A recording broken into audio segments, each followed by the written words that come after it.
Hello दोस्तों, स्वागत है आप सभी का हमारी इस न्यू वीडियो में।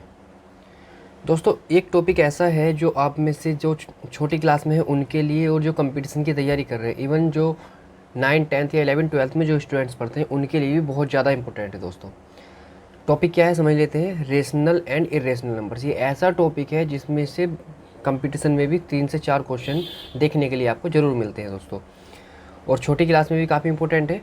तो आप चाहे छोटी क्लास से हो या फिर कंपटीशन की तैयारी कर रहे हो, तो आप सभी के लिए वीडियो इंपॉर्टेंट होने वाली है। यदि आपने अब तक चैनल को सब्सक्राइब ना किया हो तो चैनल को सब्सक्राइब करके बेल आइकन को प्रेस कर लीजिए, ताकि आने वाली वीडियो का नोटिफिकेशन सबसे पहले आपको मिल सके। चलिए दोस्तों, अब शुरू करते हैं। यहाँ पर आज हम समझने वाले हैं कि रेशनल यानी कि परिमेय संख्याएँ क्या होती हैं। हिंदी में देख लेते हैं। रेशनल नंबर को बोल देते हैं परिमेय संख्याएँ, और आगे है इरेशनल नंबर यानी कि अपरिमेय संख्याएँ और अपरिमेय संख्याएँ। अपरिमेय संख्याएँ। अब यहाँ पर बच्चों के अंदर बहुत ज़्यादा कन्फ्यूज़न होता है कि कौन सी संख्याएँ अपरिमेय है, कौन सी परिमेय है। तो इस चीज़ को बहुत आसानी से क्लियर करेंगे। आपको स्टेप बाय स्टेप सारे पॉइंट क्लियर हो जाएंगे। इसके बाद आपको रेशनल एंड इरेशनल नंबर्स पहचानने में कोई प्रॉब्लम फेस नहीं करनी पड़ेगी। दोस्तों, चलिए बात करते हैं। यहाँ पर हम देखेंगे सबसे पहले रेशनल नंबर क्या होते हैं, इसकी मेन डेफिनेशन क्या है। देखो, एक डेफिनेशन आपने सभी ने पढ़ी होगी कि ऐसे नंबर जिन्हें P/Q की फॉर्म में हम डिफ़ाइन कर सकते हैं। ऐसे नंबर जिन्हें हम P/Q की फॉर्म में डिफ़ाइन कर सकते हैं, और यहाँ पर कंडीशन होती है कि Q ≠ 0 हो एंड P एंड Q जो हों ये कोप्राइम हों। कोप्राइम का मतलब होता है सहअभाज्य संख्याएँ हों। अब सहअभाज्य का मतलब होता है ऐसी संख्याएँ हों जिनका कॉमन फैक्टर 1 हो। जैसे कि अगर मैं लिख दूं कि 2/4, क्या ये रेशनल नंबर है? तो अभी तक ये रेशनल नंबर की स्टैंडर्ड फॉर्म नहीं है, क्योंकि यहाँ पर जो कॉमन फैक्टर वो बन के अदर 2 भी आ रहा है। तब ऐसे केस में हमें अगर इसे रेशनल नंबर बना करके लिखना है तो हम इसे 1/2 लिखेंगे, 2 से इसे कैंसिल करके। समझ में आया दोस्तों? इस तरह से हम रेशनल नंबर की डेफिनेशन के अकॉर्डिंग बता सकते हैं कि कौन सा रेशनल होगा और कौन सा इरेशनल होगा। ठीक है, तो ये था आपका बेसिक स्ट्रक्चर रेशनल नंबर होने के लिए। तो क्या पेपर में ऐसे ही क्वेश्चन मिलेंगे?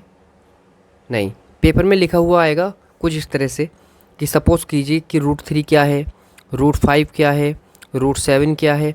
तो ऐसे नंबर जिनका कंप्लीट स्क्वायर रूट हम नहीं जानते, वे सब नंबर क्या होते हैं? वे सारे के सारे नंबर हमारे इरेशनल होते हैं। ये सारे नंबर हमारे इरेशनल होते हैं दोस्तों। ठीक है, अब सवाल उठता है कि इरेशनल नंबर अगर इस तरह के होते हैं, तो अगर हमें इस तरह के नंबर दिए जाते हैं, ये क्या होते हैं? 7 के ऊपर बार, या फिर 0.12 के ऊपर बार, 3.11 के ऊपर बार। तो दोस्तों देखिए, जिनके ऊपर बार लगा होता है इन नंबर्स को हम बोलते हैं हिंदी में बोलते हैं आवर्ती दशमलव। क्या बोलते हैं? आवर्ती दशमलव। इंग्लिश की अगर बात करें तो हम कह देते हैं इन्हें रिपीटिंग डेसिमल्स। क्या दोस्तों?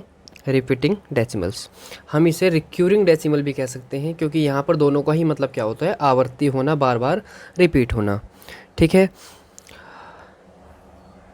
अब यहाँ पर एक कंडीशन और होती है। ये आवर्ती तो है, साथ ही साथ ये टर्मिनेटिंग, नॉन टर्मिनेटिंग भी है। साथ में ये क्या है?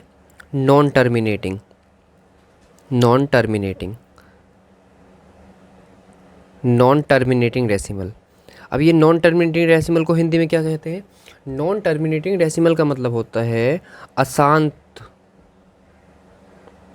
अशांत दशमलव।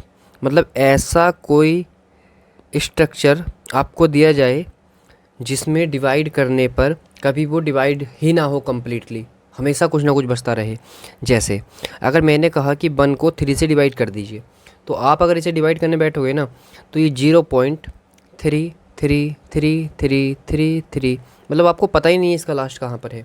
तो ऐसे केस में इस नंबर्स को हम जब रिपीटेशन हो रहा है तो हम इस तरह से लिख सकते हैं, या फिर हम इसे 0.33 का बार भी लिख सकते हैं, क्योंकि हमें नहीं पता कि देखो यहाँ पर 3 का बार लिख लो, 3 का बार लिख लो, या 333 का बार लिख लो। बार का मतलब होता है बार बार जो डिजिट हमारी रिपीट हो रही हैं। अब सवाल उठता है यहाँ पर तो इस तरह के नंबर्स को हम क्या कहते हैं? तो इस तरह के नंबर्स को हम बोलते हैं रेशनल नंबर्स। क्या बोल देते हैं? Rational numbers. ठीक है, तो क्या इस स्ट्रक्चर में जो आएंगे वे इरेशनल नहीं हो सकते? हो सकते हैं। देखिए बताते हैं कैसे। इस स्ट्रक्चर में आएंगे तो वे कौन से नंबर्स होंगे जो इरेशनल होंगे? जैसे मान लीजिए कि आपको कोई नंबर दिया गया है इस तरह का जो नॉन टर्मिनेटिंग है, जो नॉन टर्मिनेटिंग है और नॉन रिपीटिंग यानी कि नॉन रिक्यूरिंग है। जैसे 41 411 4111 41111 डॉट डॉट। अब देखिए यहाँ पर इस टर्म को तुम ध्यान से समझो। यहाँ पर देखिए 41 था, फिर 411 हुआ, फिर 4111 हुआ। तो इससे साफ क्लियर हो रहा है आपको कि ये यहाँ पर नॉन टर्मिनेटिंग तो है, ये यहाँ पर नॉन टर्मिनेटिंग तो है, लेकिन ये रिक्यूरिंग नहीं है। रिक्यूरिंग मतलब रिपीटिंग नहीं है, ये है non recurring. Non recurring Hindi में बोल देते हैं अशांत अनावर्ती। अशांत अनावर्ती। अब अशांत अनावर्ती का सीधा सा मतलब आपको समझ में आया होगा कि ऐसे नंबर्स जो टर्मिनेट यानी कि लास्ट तो ना हो, ऐसे डेसिमल्स जो लास्ट ना हो लेकिन वे रिपीट भी ना हो, तब उन नंबर्स को, उन डेसिमल्स को हम इरेशनल डेसिमल कहते हैं, मतलब अपरिमेय संख्याएं कहते हैं। अपरिमेय संख्याएं। तो अब तक का जो ये पैटर्न था ये केवल ये पहचानने के लिए था इन वाले नंबर्स को बेसिक, कि कौन सा हमारा रेशनल है कौन सा इरेशनल। अच्छा, एक सवाल उठता है कि √4 क्या है? तो सिंपल सी बात है, √4 का स्क्वायर रूट आप लोग जानते हैं 2 होता है, तो ये रेशनल नंबर है। तो ऐसे नंबर जिनका हमें कंप्लीट स्क्वायर रूट पता है और वे रूट के अंदर लिखे हुए हैं, तो वे भी हमारे रेशनल नंबर्स ही होंगे दोस्तों। ठीक है, अब यहाँ पर कुछ क्वेश्चन इस तरह के बनते हैं। नेक्स्ट स्लाइड यूज़ करते हैं, 1 मिनट।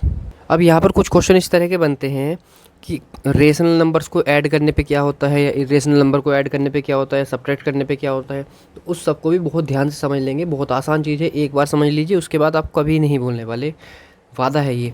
और बस एक बात चाहेंगे कि जिसने चैनल को सब्सक्राइब नहीं किया हो तो चैनल को सब्सक्राइब कर लें, और चाहो तो अपने दोस्तों में भी शेयर कर सकते हैं दोस्तों। चलिए शुरू करते हैं। देखिए मान लीजिए ये कोई हमारे पास रेशनल नंबर है √3। अभी तक ये इरेशनल नंबर है, सभी को पता है। अगर इस इरेशनल नंबर में मैं कोई इरेशनल नंबर ही ऐड कर दूं, तब ऐसा करने पर ये नंबर जो आएगा सॉल्व करके ये भी इरेशनल ही होगा। फर्स्ट पॉइंट, ऐड करने का मैटर समझ में आया कि अगर इरेशनल में, ऐसे लिख लेंगे, इरेशनल में अगर इरेशनल ऐड करते हैं तो ये जो आता है तो भी इरेशनल ही आता है। IR मतलब इरेशनल। ठीक है, अगर मान लो किसी रेशनल नंबर में इरेशनल नंबर ऐड करते हो तो भी इरेशनल होगा, लेकिन अगर रेशनल नंबर में से इरेशनल नंबर माइनस करोगे तब भी ये इरेशनल नंबर ही आएगा। और अगर रेशनल नंबर में से रेशनल नंबर माइनस किया तो ये रेशनल नंबर ही आता है। और सवाल उठा कि इरेशनल नंबर में से इरेशनल नंबर माइनस करते हैं तो क्या आता है। तो देखिए ये रेशनल भी हो सकता है और ये इरेशनल भी हो सकता है। इस बात को आप लोगों को समझना होगा। रेशनल कब होगा? जबकि मान लो ये पहला है, ये दूसरा इरेशनल नंबर है। अगर IR1 की वैल्यू IR2 के बराबर हुई तब ऐसे केस में ये आपस में कैंसिल आउट हो जाएंगे। अगर ये कैंसिल आउट होंगे तब यहाँ पर 0 बचेगा। 0 क्या है? 0 एक रेशनल नंबर है। अब यहाँ पर देखते हैं इरेशनल कब आएगा। अगर IR1 मतलब जो पहला इरेशनल नंबर है, अगर वो दूसरे इरेशनल नंबर के इक्वल नहीं है, तब ऐसे केस में उन्हें सब्ट्रैक्ट करने पर जो आएगा वो भी एक इरेशनल नंबर ही होगा। ठीक है, अब उसके बाद हम बात करते हैं मल्टीप्लाई और डिवाइड वाले केस में। मान लो इरेशनल नंबर को आपने किसी रेशनल नंबर से डिवाइड कर दिया, तब ऐसे केस में ये इरेशनल ही होता है। रेशनल नंबर से इरेशनल नंबर की मल्टीप्लाई करने पे भी ये इरेशनल होता है।